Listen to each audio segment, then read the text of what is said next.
Hello friends, आज हम जानेंगे लिंग क्या है, इसके प्रमुख प्रकारों का उल्लेख कीजिए। What is gender. तो अब हम देखते हैं कि लिंग क्या है। लिंग यानी कि जेंडर को संदर्भित करता है। पुरुषों और महिलाओं के बीच सामाजिक और सांस्कृतिक अंतर, यानी पुरुषों और महिलाओं के बीच जो सामाजिक और सांस्कृतिक अंतर होते हैं उन्हें हम लिंग कहते हैं। जो समाज के अनुसार लड़कियों और लड़कों में जो अंतर पैदा किए गए हैं वो हमारा लिंग कहलाता है। इसके विपरीत जो जैविक कारक होते हैं, जैविक कारक पर आधारित होते हैं अंतर, उसको हम सेक्स कहते हैं। यह लैंगिक भूमिकाएं, व्यवहारों, अपेक्षाओं और विशेषताओं जैसी सुविधाओं को ध्यान में रखता है, जिसे समाज द्वारा उचित माना जाता है। मतलब जो समाज में हो रहा होगा अंतर, वो जो समाज उसे उचित मानेगी वही हमारा लिंग है। लिंग में मुख्य रूप से मर्यादा और स्त्री के रूप में विभाजित किया जा सकता है, जहां पुरुषों और महिलाओं को सौंपी गई सामाजिक भूमिकाएं से संबंधित है। यानी कि जो कुछ भी समाज में हो रहा है अंतर लिंग के आधार पर, वो सब लिंग कहलाएगा जो समाज में अंतर हो रहा हो। उदाहरण के लिए देखेंगे, महिलाओं को पुरुषों की तुलना में अधिक पोषण और सौम्य होने की उम्मीद होती है। यह शारीरिक अंतर के आधार पर अंतर नहीं है, बल्कि समाज द्वारा तय किया गया अंतर है कि महिलाएं अधिक सौम्य होंगी। कुछ भौतिक अंतर यह भी हैं जो वास्तव में जैविक मतभेदों की श्रेणी में नहीं आते। उदाहरण के लिए यह धारणा है कि महिलाओं के बाल लंबे होते हैं और पुरुषों के बाल छोटे होते हैं। यह हमारे समाज ने तय किया है कि महिलाएं बाल लंबे रखेंगी और पुरुष बाल छोटे रखेंगे। ये कोई सेक्स यानी कि जैविक भूमिका पर आधारित नहीं है, यानी सेक्स पर आधारित नहीं है ये।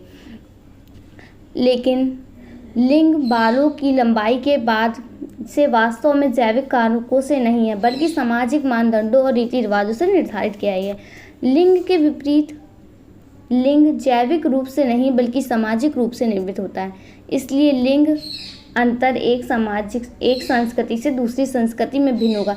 यानी मान लीजिए एक संस्कृति से दूसरी संस्कृति में लिंग अंतर भेद होता है। जैसे मान लीजिए यूपी कोई लड़की है तो अपने पापा के पैर यानी अपने पिताजी के पैर नहीं छूती है, और यदि हम बिहार में जाएंगे तो बिहार में लड़की अपने पापा के पैर छू रही होगी।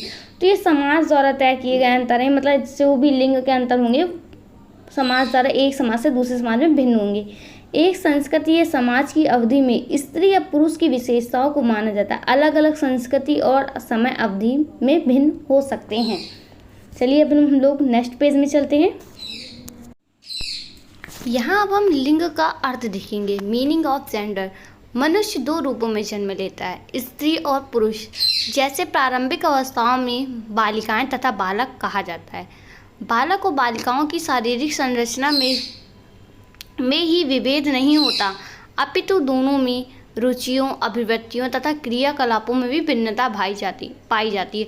वो सिर्फ शारीरिक रूप से, मतलब इसका है कि शरीरी रूप से लड़कों और लड़कियों में अंतर नहीं होता, बल्कि उनकी रुचियों, अभिव्यक्तियों और क्रियाकलापों में भी अंतर होता है।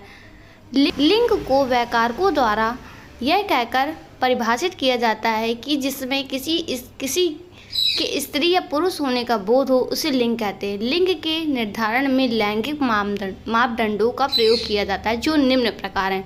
अगर आप किसी पेपर के लिए पढ़ रहे हैं, मतलब आपको पेपर में लिख के आना है, तो ये आप डायग्राम जरूर बनाइएगा, इससे बहुत फर्क पड़ता है।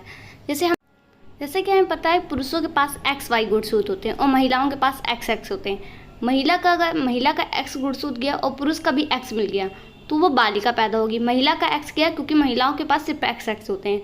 महिला का X गया और पुरुष का Y मिल गया तो बालक पैदा होगा। इसीलिए कहा जाता है बच्चे क्या पैदा होगा, लड़का होगा या लड़की, ये पिता के गुणसूत्र में निर्भर करता है, क्योंकि महिला अपने साइड से X ही दे सकती है। अगर पिता का X मिल गया तो वो लड़की हो जाएगी और Y मिल गया तो वो बालक हो जाएगा। चलिए अब हम नेक्स्ट पेज में चलते हैं। जैविक रूप से लिंग को परिभाषित करते हुए कहा जा सकता है कि जब स्त्री और पुरुष के XX गुणसूत्र मिलते हैं तथा जब बालिका और जब स्त्री पुरुष के XY गुणसूत्र मिलते हैं तो बालक का निर्माण होता है। स्पष्ट है कि लिंग के निर्धारण में जैविक संप्रत्यय महत्वपूर्ण है, परंतु इस हेतु स्त्री या पुरुष के किसी भी इच्छा का कोई भी प्रभाव नहीं पड़ता है। लिंग निर्धारण की शरीर की ऐच्छिक क्रियाओं का परिणाम न होकर अनैच्छिक क्रियाएं, मतलब लिंग हमारा सामाजिक रूप से न मिलकर उसमें ऐच्छिक क्रियाएं नहीं होती, अनैच्छिक क्रियाएं होती हैं। अतः इस हेतु किसी को भी दोष नहीं दिया जा सकता। फिर भी लिंग के आधार पर भेदभाव किया जाता है तथा बालकों की तुलना में बालिकाओं को तुच्छ समझा जाता है, यानी कि लड़कों को महान और लड़कियों को तुच्छ समझा जाता है। लिंग एक परिवर्तनशील धारणा है जिसमें एक ही संस्कृति, जाति, वर्ग तथा आर्थिक परिस्थितियों और आयु में एक संस्कृति से दूसरी संस्कृति में भेद, जाति, वर्ग तथा आर्थिक परिस्थितियों और आयु इन सब के आधार पर एक संस्कृति में दूसरे सामाजिक समूह में भिन्नता पाई जाएगी, यानी एक समूह में कुछ और होगा और दूसरे समूह में कुछ और होगा। स्त्री पुरुष के लिंग के निर्धारण में जैविक तथा शारीरिक परिस्थितियों के साथ साथ सामाजिक और सांस्कृतिक बोधों को इस दृष्टिगत रखा जाता है, यानी कि इसमें वही आएगा जो समाज द्वारा तय किया गया होगा। चलिए अब नेक्स्ट पेज में चलते हैं। अब यहाँ पे हम लिंग के प्रकार देखेंगे, यानी कि टाइप ऑफ जेंडर। सबसे पहले हम यहाँ देखते हैं स्त्रीलिंग। लिंग का पहला प्रकार स्त्रीलिंग होता है। स्त्रियों का स्वभाव विचार पुरुषों की अपेक्षा कोमल होते हैं, यानी स्त्रियां स्वभाव और विचारों से पुरुषों की अपेक्षा कोमल होती हैं। किशोर अवस्था तक पहुंचने में इनमें अनेक शारीरिक परिवर्तन परिलक्षित होने लगते हैं, यानी कि जब स्त्रियां किशोर अवस्था में पहुंचती हैं उनमें बहुत सारे शारीरिक परिवर्तन आने लगते हैं, जिसमें स्त्री जाति का बोध हो जाता है, यानी कि उसको फिर शारीरिक रूप से देख के हम बता सकते हैं ये स्त्री है, ये पुरुष है। स्त्रियों की आवाज़ मधुर तथा सुरीली होती है। इनके रहन सहन और वेशभूषा भी अलग होती है। स्त्रियां स्वभाव से ही लज्जनशील तथा दयालु होती हैं। स्त्रियां भौतिकवादी और विचारों को अधिक मान्यता प्रदान करती हैं, यानी स्त्रियां भौतिकवादी होती तथा वो अधिक मान्यताओं वाली, अधिक विचारों को, जो किसी भी समाज के विचार हैं उन्हें अधिक मान्यता प्रदान करती हैं। सेकेंड लिंग पे आते हैं, यानी कि जो है पुरुष लिंग।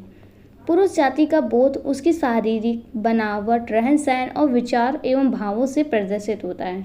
पुरुष स्त्रियों की अपेक्षा और आध्यात्मिक विचार के होते हैं। पुरुषों का रहन सहन एवं कार्य भी अलग होता है, यानी पुरुषों का जो रहन सहन होगा वो स्त्रियों की अपेक्षा अलग होगा, उनका कार्य भी अलग होता है। समय के साथ साथ पुरुषों में दाढ़ी, मूंछ आदि आने लगती है, यानी आपने देखा होगा कि पुरुषों में मतलब कि जब वो अपने 15, 16, 17, 18 वर्ष में आते हैं तो उनकी दाढ़ी मूंछें आना चालू हो जाती हैं, और अनेक शारीरिक परिवर्तनों के कारण पुरुष जाति का ये बोध होने लगता है। जैसे कि स्त्री जाति का उसकी शारीरिक बनावट के आधार पर बोध होता है, वैसे ही पुरुषों का भी बोध होने लगता है। थर्ड लिंग पे आते हैं नपुंसक लिंग। नपुंसक लिंग, इसके अंतर्गत ऐसे व्यक्ति आते हैं जो ना तो पूर्ण रूप से पुरुष होते हैं और ना ही स्त्री होते हैं, यानी कि वो लोग जो ना तो स्त्री होते हैं ना तो पुरुष होते हैं। इनका अपना एक अलग समाज होता है। इनमें संतान उत्पत्ति की क्षमता नहीं होती, यानी कि ये बच्चा पैदा नहीं कर सकती। इन्हें लिंग द्विधारणी भी कहा जाता है, यानी कि ये दो लिंग धारण करी रहती हैं, धारण करते हैं। इसके व्यवहार, प्रतिक्रियाएं एवं सामाजिक कार्य अपने समाज के अनुसार होता है। इनमें जो सामाजिक कार्य होगा उनका अलग समाज होता है, उनके अनुसार इनके सामाजिक कार्य होते हैं। आज की तरह में इन्हें भी समान लोगों की तरह सभी अधिकार प्राप्त हैं। आज के समय में हम देखेंगे तो यानी अदर में वो भी जेंडर आते हैं, सबको मतलब समानता का अधिकार प्राप्त है, चाहे वो स्त्रीलिंग हो, पुरुष लिंग हो, नपुंसक लिंग हो, उभयलिंग हो। अब हम यहाँ 4th नंबर में देखेंगे उभयलिंग। लिंग का चौथा प्रकार उभयलिंग है। इसमें ऐसे लोगों को सम्मिलित किया जाता है जो शारीरिक रूप से स्त्री या पुरुष होते हैं, किंतु उनके विचार, व्यवहार, भाव, रहन सहन तथा प्रतिक्रियाएं, रहन सहन एवं रुचि विपरीत लिंग की तरह होती है, यानी कि फीमेल की तरफ ही अट्रैक्ट होगी और मेल की तरह ही। ये उभयलिंग कहलाते हैं। अधिकतर ऐसे लोगों का विचार अंतरलिंगी होता है। ऐसे एक पुरुष शरीर में एक महिला मानस, यानी एक पुरुष में एक महिला होगी, एक महिला के अंदर पुरुष होगा, ऐसे इनका मतलब कि बोलते हैं। अब हम चलिए यहाँ नेक्स्ट पेज में चलते हैं। अब हम यहाँ नीचे निष्कर्ष लिख देंगे। इस प्रकार उपयुक्त विवेचना के आधार पर स्पष्ट होता है कि लिंग मुख्य रूप से पुरुष एवं स्त्री के रूप में होती है, लेकिन कुछ प्राकृतिक अपवादों के कारण उभयलिंग एवं नपुंसक लिंग भी होते हैं। समाज अधिकांश स्त्री एवं पुरुष को ही मान्यता प्रदान करता है क्योंकि इनकी संख्या अधिक है, यानी कि नपुंसक लिंग और जो उभयलिंग होते हैं उनकी संख्या बहुत ही कम है और अन्य लिंगों की संख्या कम है। वर्तमान समय में प्रशासन द्वारा सभी लिंगों को समान अधिकार प्राप्त किया गया, यानी कि प्रशासन की नज़रों में जो स्त्रीलिंग को अधिकार प्राप्त है वही पुरुष लिंग और वही नपुंसक लिंग और उभय लिंग को भी वही अधिकार प्राप्त है तथा इन्हें सुचारू रूप से क्रियान्वित करने का प्रयत्न भी किया जाता है। तो फ्रेंड्स, ये आपका क्वेश्चन एंड आंसर कंप्लीट हुआ है।